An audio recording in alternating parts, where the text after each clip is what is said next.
high school, you are in the science and technology Engineering. program. While we have the special program in journalism. This is, what is the difference? What is in that journalism program? Okay, the difference of course is the special program in journalism is we don't have the TLE, we don't have this course, a technology and livelihood education, where the regular programs and other curriculum also has this. And then, but in the special program in journalism is we have the major subject, the journalism subject, specialized, we call it in journalism, the specialized subjects. Okay, for example, we have, for journalism, grade 7, we have this parent general. It is all about news writing, copy reading and headline writing, sports writing, all the individual events in the contest in journalism. We practice that in the grade 7. For the grade 8, that is the enhancement of the skills of the different, for example, news writing, copy reading, that is already the enhancement, in grade 8. But in grade 9, the major subject there is radio broadcasting. And for grade 10, we have this TV broadcasting. Now, the difference of this special program in journalism is it is anchored with the skill development in journalism. So focus on the development of the journalistic skills. Now, what are these journalistic skills? TV broadcasting, news writing, photojournalism, and it is anchored also with the print media. This is enhancement or development of the skills of students when it comes to journalism. These are the print media. That's why in our school, we have the paper advisor, Ma'am Lorna Kagampang. She is training students in the print media. That's why our students, our journalists, will have to produce newspaper, right? School, or we call it school paper. School paper. Because this is to meet the objective of the print media. Okay, print media, when we say print media, this involves producing school paper and mga pamphlets and other materials which will promote the enhancement of writing skills of students. And not only the print media, we have the broadcast media. What is in that broadcast media? This involves the TV broadcasting, radio broadcasting, and this includes the enhancement of the communication skills. Wait, please listen. Elementary. Write, record. So you will remember what are the things that I am discussing here in front. Okay? Please write. Okay, and that's it. The broadcast media. And okay, the purpose of this special program in journalism curriculum, as I've said, this is anchored with the Republic Act 1779, or we call it the Journalism Act of 1991. The very purpose of this, compared to other curriculum, is it is the expression of press freedom. It's not press, It's not the press freedom, but press freedom. You have the freedom of expression, you have the freedom of speech, and this journalism is this also acts as watchdog in our school. Whatever the programs implemented, this journalist will be the one who scrutinize, observe, and that's why the writers will write it into the school paper. Okay, so that's a school paper. What are the things? What are the good things? And also the issues that there is a need for solution. Okay, a concern. There is a concern, for example, in the school, and we need to address it through the school paper rate. And that's why we have the school paper advisors to oversee the school paper rate in the school, because this act as I said, a watchdog in the implementation of all the programs, the policies in the school. Okay, and this journalism, sanay siya, kung kani siya katabang sa eskwelahan. Okay, and the flagship of this program will have, as I've said, it's not illegal, the implementation of this, because it is anchored with what? Republic Act or the legal basis. And for the curriculum goals, what is the curriculum goal? To meet the goals of this act, which includes honing the journalistic skills. What is honing? Developing, enhancing the journalistic skills, and strengthening free and responsible journalism. So, what is responsible journalism? O, dili lang kayo magsulat-sulat ang mga binutbot, no? It's not it should have evidence, because we have this, sa giingon, responsible journalism. So, dili ta magpataka o sulat-sulat dinhi. No? It is with evidence. Evidence-based. May katotohanan. Okay. Truthful. Dili lang kay according to what he said or she said, but it is based on facts. Dapat tinuod, no? And evidences. Okay? Now, this special program in journalism also this is a training ground. What's a training ground? This is where your talents and skills in journalism are honed. Okay, mauna, naipasulat to, when you are in grade 7, the special program in journalism, kamong mga elementary, if you are going to pursue journalism, you are going to be in the special program in journalism curriculum. Pag abot niyo grade 7, there is that in every grading period. Okay, first grading is news writing. Second grading is copy reading and headline writing or lead writing. For the third that is photojournalism and mix. Say, mix na namo, no? Mixing those skills. And then, pagka-third is, it could be the sports and feature. Pagka-fourth is the combination of all. Say, ganun, mag-advance namin, no? Mag-advance namin kay dili siya we cannot cater all those skills pag dili ni i-mix na mo or i-advance na mo. Okay, so in the grade 8, dito na siya is practice.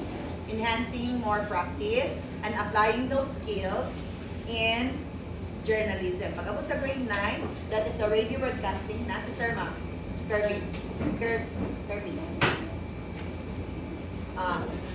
Pag abot sa grade 9, that is already in application. No? Application na sa journalism. That's why they are going to have radio broadcasting ilang major in the grade 9 journalism. That is the time wherein they are going to ang skills dito na in application, no? Application to that skills. Pag abot sa grade 10, it's more complicated because it is TV broadcasting. And this is in spiral. No? Pa-spiral siya. From the very basic skills of journalism, it's going harder and harder. That is what they call spiral progression. From the very basic, going to the more complicated skills. Because in TV broadcasting, it is an application of all. News writing, you know how to write the lead. There is the sports writing. Okay, it is integrated already, integrative approach. It comes to the higher level, the higher grade level in journalism. So, pag maayo kayo na, dito ma-apply na siya. So, there is simulations of the TV broadcasting and radio broadcasting. And it's not only, ma'am, kay TV broadcasting man din, ma'am, focus lang din na ha. No, we can also have activities mixed. Okay, mixed. Okay. So, mix of all those. And, what are the skills? Ay, ma'am. Yes, ma'am. Ay, nag-isa ba mo niyo sa library ma. Aw na anak. Dito mo dito ma. Kaya sa na school ni diri.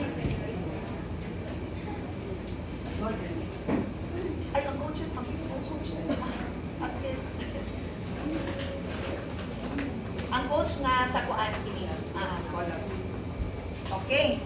So, upon when the special program in journalism students are in grade 10, mix of the journalistic skills. What are the skills? These are the news writing, the writing skills, reporting skills, editing skills, cartooning skills, and photojournalism. Of course, these are, as I've said a while ago, these are skills that are honed during elementary, di ba? Special program in journalism ano? So, from elementary. Ang ako is, I am talking here now in the secondary level. What are these? So, pag kamo di ay, di ka naman mo sa special program in journalism, so the more that you become better in the secondary level, pag abutin sa grade 7, because all these skills, the editing skills, photojournalism, samot tag maabot na sa grade 10. And this is spiral. Okay, spiral approach in the journalism program. Okay. Now, this journalism program also is anchored in contextualized approach. Saan contextualized? Now we learn the skills, then we contextualize. Of course, we know that there are issues in the national, in the international, but what are we more interested is the discussion, bringing the national issues, bringing the international issues here in our locality, in our community. How can we contextualize those issues? Because we are here in journalism school-based. So that's why in our school paper, if you are going to read our school paper, the national issues, the international issues are being contextualized. Ano sila, Ma'am Lorna? Mga ito silang mga DSWD dinhi, ato silang mga other mga offices, because they are gathering issues that can be contextualized in our own schools. How does it affect in our school? Okay, for example, poverty. How does it affect in our school? Okay, so we contextualize it in the journalism program. Okay, next. Okay, so another purpose of the journalism program is not only to hone the skills, but of course, it is to adapt the changing the media landscape. Now, how can we train our students to be able to adapt the media landscape now in our country, the emerging media landscape in our community? O kung magpabili lang gyapon ta atong kuan, dito lang gyapon ta sa newspaper. Dito lang ta sa atong klase mag-reporting using the newspaper. Ano lang, it is very traditional. Where in the level of sa standard karon sa media, it's not all about reading school paper or newspaper. Okay? Now, way back in our, wala man may journalism curriculum sa una, no? We don't have journalism curriculum, but of course we had these activities.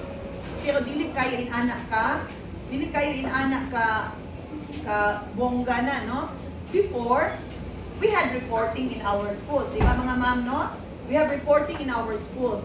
But we all only use newspaper to read. Okay, magbasa kami din ng newspaper.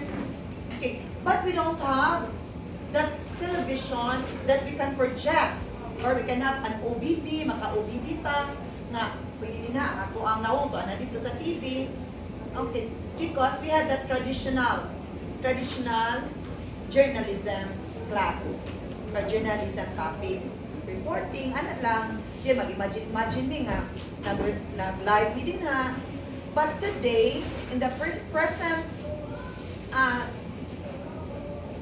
media parang approach, wala na. In our class, we have this, isa naman, TV broadcasting na, no? Output, TV broadcasting. Wow. In my grade 7 special program in journalism, I had this, parang, mura na siya ka ng, nana sila sa TV. And students can edit. They can edit already. And students can present news. They are already, or they can be seen already in the television. Before, we don't have that. Magbisag kayo sa una o bisag cellphone o TikTok. Wala po sa una ka ng cellphone na pwede picturean. Then ibutang sa TV. Wala po, no? No TV in our classroom. Only we communicate through oral presentation. Ana lang, no? It's not a mix of technology, digital. So ana siya going back in our time before. Okay, so in our time, there is that hands-on experience of learners in the special program in journalism. Hands-on. After having a class, they can have hands-on. They can have their laptops, they can have their cameras, they can go out, they can have group activity, and then present in a very creative presentation. Okay, they can integrate technology in their presentation. What are the technology that they can use? Television, laptop, what else? Cameras, okay, iPads, cell phones. Those are also big help in our journalism class. Okay, now, by showing this enhances the talents and skills of the learners.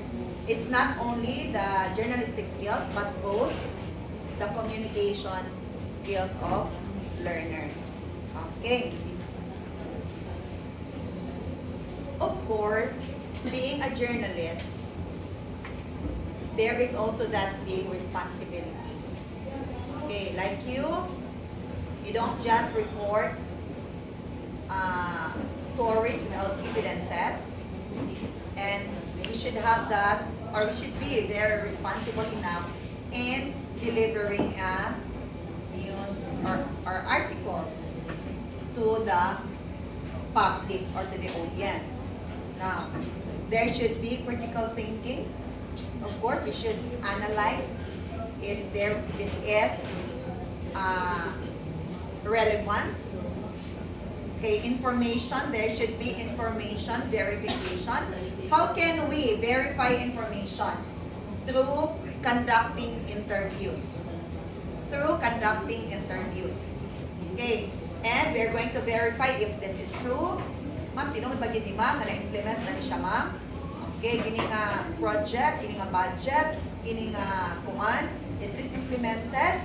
Okay, there is that verification of information, being a responsible journalist. Okay, these are essential for a career in journalism. Because if you practice fake news, padala ng inyo, no? In today's media literacy also, or media landscape, a very great challenge is in having or releasing fake news. Because in just a click, everything will be turned upside down. Okay? That's why we should be very careful in clicking, in liking, in reacting in social media, because maybe just one click will affect our whole life. Diba? Natingala na lang ka, gikasuhan na si Kuan, gikasuhan na sa Kuan, because kumaguna na lang yun siya magkay. Napamagpupul taga-activity akong hazel o akong SPG. Ako lang siyang ginandaan. Kaya wag ko kahagab activity. Ako ang yapit akong hazel. Okay. So, mo to siya, no? We should be very careful. As journalists, there is that responsibility. We say journalist, responsibility. Dapat equal sila, no? Balance. Balance. Why? Because if we just only write what we hear without verifying the facts, verifying the information, then it will lead us to what? We are not journalists. We are fake journalists if we do the bad thing. Okay? So, verify facts and then read. Use critical thinking. Even in the news feeds, in our Facebook, we should be very careful in liking, in reacting. Okay, dili tapataka o share, especially if the information is not verified. Okay, now, aligning when we say we are responsible journalists if we align our ethics, our standards, in the Republic Act 7079 or the Journalism Act of 1991. Dapat anchored. Our actions are anchored. Because when we say press freedom, some would misinterpret this. No? Ay, musulat lang dyan ko, bisang sa akong madunggan, ano man. I have that press freedom. What? It's not. Okay. Press freedom means kaakibat ang responsibility. Okay. Kaakibat ang responsibility. It's not that because of press freedom, you can say anything you want. No, that's wrong. Okay, it should be anchored with the Republic Act 7079 because that is the protection of the journalist. Naadin ha, if you are going to read Republic Act 7079, there is that protection for the journalist. And the limitations of the journalist. Aha lang siya pwede. Okay? That is also the foundation. The Republic Act 1779, that is the foundation of us. No? Kita nga mga naa sa journalism world. Okay. So, now, how about the curriculum? Since this is a specialized curriculum, how is this different from the others? Okay, this is the core of the special program designed to build competencies. Ma'am, na mga competencies i-follow ang special program in journalism? Yes. Because you cannot have the curriculum if there are no competencies being crafted. So the curriculum maker of the special program in journalism, the same with the other, the STE, the basic education, the K-12 program, the Matatag curriculum, this is the same that is anchored with the competencies. Not just competencies. There is the standards, there is the performance standards, and the competencies the teachers are following to reach the goals and objectives of the special program in journalism. Okay, dili kay basta lang na basta lang na siya gihimo nga special program in journalism. No. There are also curriculum developers, curriculum makers of that special program in journalism. The same with the special program in the arts. No? Okay. Kaya ang curriculum dili na siya pwede i-implement if wala siya na test, wala siya na validate. Okay, so kada siya i-implement na siya, kompleto na siya. Okay. So, what else? Questions?